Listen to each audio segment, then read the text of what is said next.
Kita lihat yang pertama ada tes indol.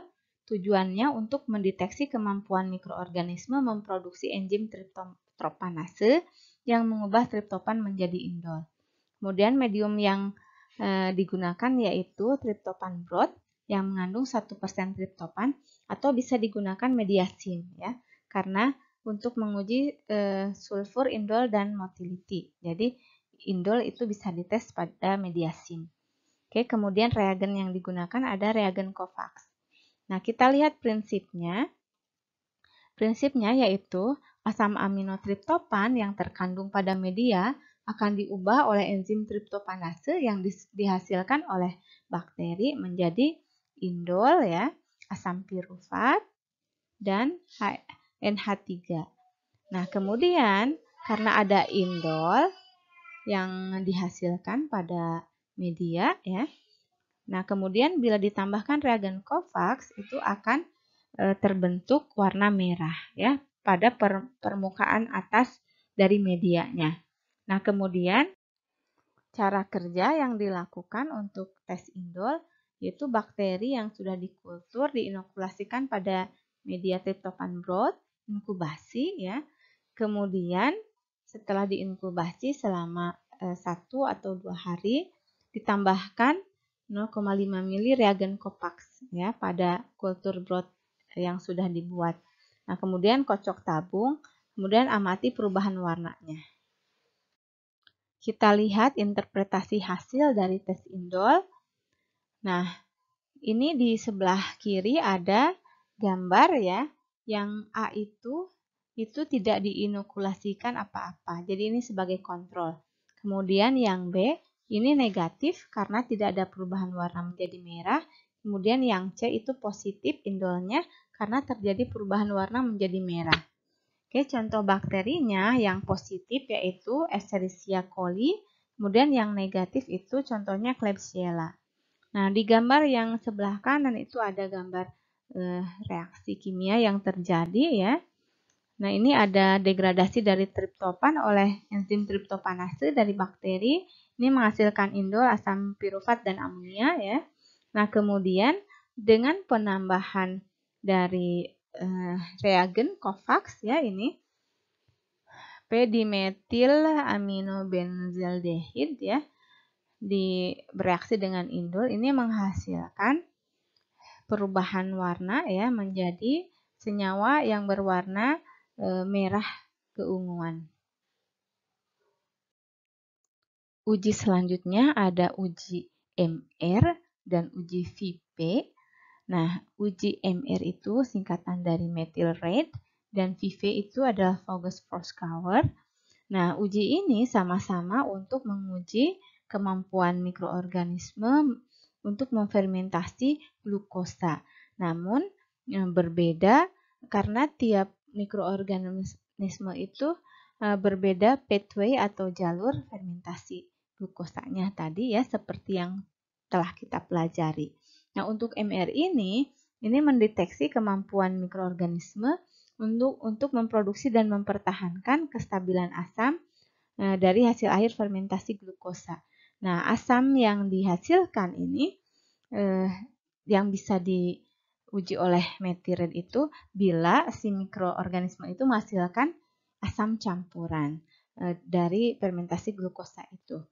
Nah, untuk media dan reagennya, medianya ada polipepton, glukosa ya, glukosa sebagai karbohidrat yang diujinya ya, di potasium fosfat dan air suling.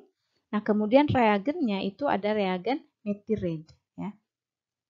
Oke, prinsipnya glukosa dan H2O ya, ini kemudian difermentasi oleh bakteri menghasilkan asam campuran. Ada asam laktat, asam asetat, dan asam formiat ya. Nah, kemudian karena ada asam, maka pH-nya akan turun ya, pH si medianya. Nah, pH media turun, kemudian kita teteskan methyl red ya sebagai indikator warna. Dan kalau pH-nya asam, maka methyl red-nya akan berwarna merah. Tapi kalau pH-nya tidak asam, maka tidak akan berubah warna. Jadi, prinsipnya apabila mikroorganisme yang ditanam pada media tersebut, media yang ada glukosanya itu akan memfermentasikan menjadi asam campuran, maka bila ditetesi oleh metiret dia akan berwarna merah. Oke. Nah, cara kerjanya, koloni bakteri diinokulasikan ke dalam media yang sudah disiapkan, inkubasi ya. Nah, kemudian setelah diinkubasi dan terjadi fermentasi, kemudian diteteskan 5-6 tetes metiret ya pada kurang lebih 5 ml media. Nah, kemudian dilihat dan diamati perubahan warnanya. Baik, kita lihat hasilnya.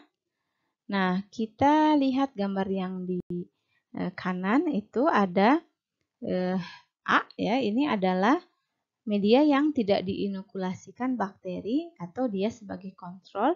Kemudian yang B, ini diinokulasikan bakteri, kemudian ditetesi metiret itu menjadi merah. Makanya dia positif ya.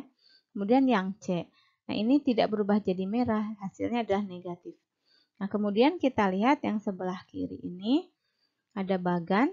Di sini kita lihat ada metiret test yang Escherichia coli itu adalah positif ya, dan Enterobacter aerogenes itu MR-nya negatif.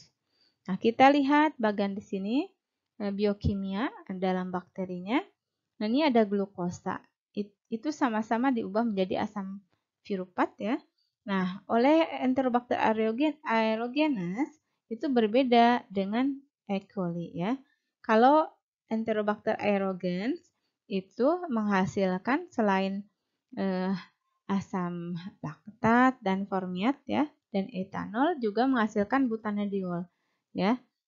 Tetapi kalau E. coli dia lebih banyak menghasilkan asamnya, yaitu suksinat, laktat, asetat, format ya. Jadi asamnya lebih banyak, asam campuran. Jadi pH-nya juga akan berbeda. Untuk yang E. coli pH-nya mencapai 4 ya, turun gitu ya. Jadi 4. Tapi kalau yang Enterobacter aerogenes dia pH-nya sekitar 6. Jadi tidak terlalu asam. Makanya hasilnya kalau ditetesi dengan metiret, ya indikator metiret pada tabungnya, maka untuk E. coli dia akan menjadi merah karena asam ya, asamnya itu pH-nya sekitar 4. Tetapi kalau yang Enterobacter aerogenes dia akan negatif karena pH-nya tidak terlalu turun. Kemudian uji selanjutnya yaitu uji Vive atau Voges-Proskauer.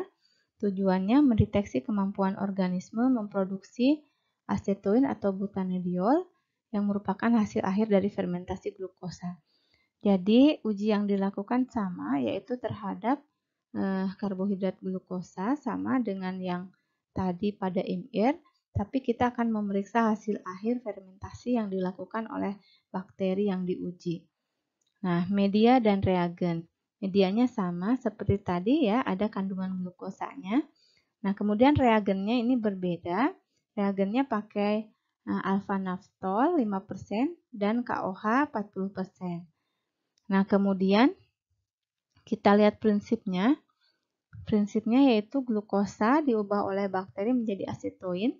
Kemudian asetoin akan bereaksi dengan KOH ya menjadi diasetil, kemudian diubah lagi menjadi dengan alfa naftol menjadi warna pink. Oke, cara kerjanya organisme diinokulasikan pada media Vive, kemudian inkubasi selama semalam atau sampai 2 hari, kemudian tambahkan reagen 6 tetes alfa naftol ya, dan sekitar 0,2 mili KOH 40%. Kemudian tabungnya dikocok, perubahan warna akan terjadi, diamati dan dicatat. Kita lihat hasil dari uji Vive yang dilakukan. Kita lihat di bawah ya, ada gambar yang A itu tidak diinokulasikan, kita bisa gunakan sebagai kontrol. Kemudian yang B itu negatif, tidak ada perubahan warna. Kemudian yang C itu positif, ada perubahan warna ya, menjadi pink merah coklatan ya. Nah kemudian biokimia, reaksi biokimia yang terjadi pada bakteri itu glukosa ditambah dengan oksigen, dia menghasilkan piruvat, kemudian diubah menjadi asetoin ya, dan menjadi butanediol. Nah, kemudian setelah terbentuk butanediol di dalam tabung ya, nah kemudian kita kan tambahkan alfa-naftol. Nah, asetoin tambah alfa-naftol ditambah dengan KOH, maka akan menghasilkan diasetil dan kreatin, menghasilkan warna pink kompleks ya, pink kemerahan agak coklat. Selanjutnya ada uji Simon-Sitrat. Tujuannya yaitu untuk mengetahui kemampuan mikroorganisme menggunakan natrium sitrat sebagai satu-satunya sumber karbon dan garam amoniumnya inorganik sebagai satu-satunya sumber nitrogen. Oke, medium dan reagennya. Yang pertama ada medium formula Simon ya. Kemudian mengandung indikator warna bromthymol blue ya, medianya. Oke, kemudian prinsipnya. Prinsipnya yaitu sitrat yang ada pada medium kemudian diubah menjadi piruvat ya. Dan kemudian diubah menjadi karbon dioksida dan natrium dan H2O yang akan berubah menjadi natrium karbonat. Nah, natrium karbonat ini sifatnya adalah alkali atau basa ya. pH-nya itu akan naik ya, pH medianya, dan menyebabkan indikator warna yang berada pada media itu berubah warna menjadi warna biru yang asalnya warna hijau. Oke, cara kerjanya, koloni bakteri yang sudah dikultur kemudian diinokulasi atau ditanam pada permukaan selain atau lereng ya, karena agarnya itu agar miring pada tabung. Jadi diinokulasi dengan cara digores zigzag pada permukaan lereng tersebut di medium Simon Sitrat. Nah, tak perlu menusuk ke dalam bat ya. Ada catatannya. Kalau tadi pada media SIM ya, kemudian pada media TSIA, kalau TSIA itu kan sama agar miring tapi ditusuk ke dasar ya, ke bat, kemudian digores di selain di lerengnya. Tapi kalau untuk ini tidak ya. Untuk Simon Sitrat hanya digores zigzag di atas lereng. Kemudian inkubasi, kemudian amati perubahan warna yang terjadi keesokan harinya. Nah, kemudian kita lihat ini adalah hasilnya, bagaimana kita interpretasi hasilnya, yaitu yang sebelah kanan kita lihat yang tabung A itu negatif hasilnya, ini tidak ada pertumbuhan bakteri di atasnya ya. Jadi ini mengindikasikan bahwa bakteri yang ditanam itu tidak bisa menggunakan sitrat sebagai sumber karbonnya. Jadi dia tidak tumbuh di sini. Nah, kemudian yang B itu positif. Ini kita lihat ada pertumbuhan bakteri di sini ya, ada koloni-koloni. Kemudian dia merubah warnanya menjadi warna biru. Jadi terjadi reaksi di dalamnya karena ada metabolisme dari mikroba dan mengubah pH media menjadi basa ya, dan menyebabkan warnanya menjadi biru. Nah, kita lihat yang gambar sebelah kiri, contoh dari sitrat yang positif itu adalah Enterobacter aerogenes. Ini akan menghasilkan warna biru. Tetapi kalau E. coli itu adalah negatif, itu tidak berubah menjadi warna biru. Nah, kemudian kita lihat biokimia di dalam bakterinya. Ini sodium sitrat ya, atau natrium sitrat akan diubah oleh sitrat fermiase dan sitrase yang dihasilkan oleh bakteri. Nah, menjadi asam piruvat dan oksaloasetat dan CO2. Nah, kemudian apa yang terjadi? Nah, ekses sodium atau sisa-sisa sodium dari sodium sitrat akan bereaksi lagi dengan CO2 dan H2O, menghasilkan natrium karbonat yang pH-nya itu adalah basa. Karena pH basa, maka akan mengubah indikator warnanya menjadi warna biru. Nah, kita review sedikit mengenai tes IMPIC ya, yang tadi sudah kita bahas. Itu singkatan dari indol, MR, Vive, dan Simon Sitrat ya. Kita lihat indol test. Indol test itu untuk memeriksa apakah bakteri tersebut bisa menghasilkan enzim triptofanase. Nah, ini kita lihat hasilnya. Bila ditetesi reagen Kovacs, itu indol positif akan berwarna merah ya di bagian atas media. Nah, kemudian uji MR ya atau methyl red itu untuk memeriksa apakah bakteri tersebut bisa memfermentasi glukosa dan menghasilkan asam campuran yang mengubah pH menjadi sangat rendah ya. Ini contohnya ada E. coli ya yang positif. Nah, ini contohnya kalau kita tambahkan reagen methyl red maka akan menjadi warna merah ya, seperti pada gambar ini. Nah, kemudian uji VV. Nah, uji VV itu juga memeriksa apakah bakteri tersebut bisa memfermentasikan glukosa dan menghasilkan V2 yang menghasilkan butanediol gitu ya. Tidak hanya asam campuran tapi butanediol sehingga si pH-nya itu tidak terlalu rendah, sekitar 6 pH-nya. Nah, ini hasilnya seperti ini. Begitu kita tetesi reagen untuk pemeriksaan VV itu akan terbentuk warna pink kecoklatan begitu ya di atas media. Nah, kemudian uji sitrat. Nah, uji sitrat kita memeriksa apakah bakteri tersebut bisa menggunakan sitrat sebagai satu-satunya gitu ya sumber karbon.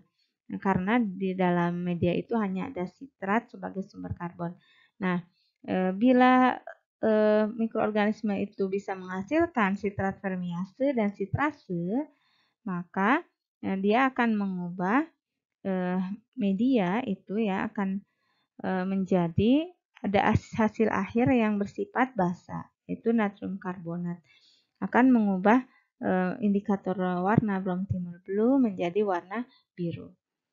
Nah, aplikasi klinisnya, kenapa harus dilakukan IMPIK? Nah, IMPIK ini biasanya digunakan untuk mengidentifikasi member atau kelompok ya, anggota kelompok bakteri Enterobacteriaceae ya, di mana kita bisa membedakan Shigella, Salmonella begitu ya, dan bakteri-bakteri lainnya seperti Escherichia coli ya. Nah, karena dia mempunyai rumus IMPIK yang berbeda-beda. Nanti kita lihat di bagan ada rumus-rumus IMPIK yang berbeda antar spesies tersebut. Nah, di sini ada tabel interpretasi dari tes IMPIK dari beberapa bakteri ya. Ini ada pattern atau pola tersendiri ya. Contohnya pada E. coli atau Escherichia coli itu rumus IMPIK-nya adalah positif, positif, negatif, negatif. Jadi indol positif, MR positif, PP negatif, Simon sitrat negatif. Kemudian untuk Shigella itu positif, negatif, positif, negatif, negatif. Kemudian kita lihat Salmonella ya. Itu negatif, positif, negatif, positif, negatif. Nah, kemudian kita lihat bandingkan tadi ada kalau E. coli itu positif, positif, negatif, negatif. Ini yang berbanding terbalik itu ada Klebsiella dan Enterobacter ya. Itu adalah negatif, negatif, positif, positif. Ya. Jadi dengan uji IMPIK ini kita bisa cocokkan hasilnya dengan tabel interpretasi uji IMPIK ini. Sehingga kita ada suspek atau tersangka bakteri yang kita sedang periksa.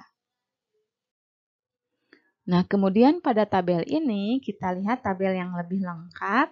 Ini adalah tabel daftar sifat biokimia. Ada gerak, indol, H2S, urea, pipe, ya, MR, SC, manitol. Nah, ini ada gula-gula ya.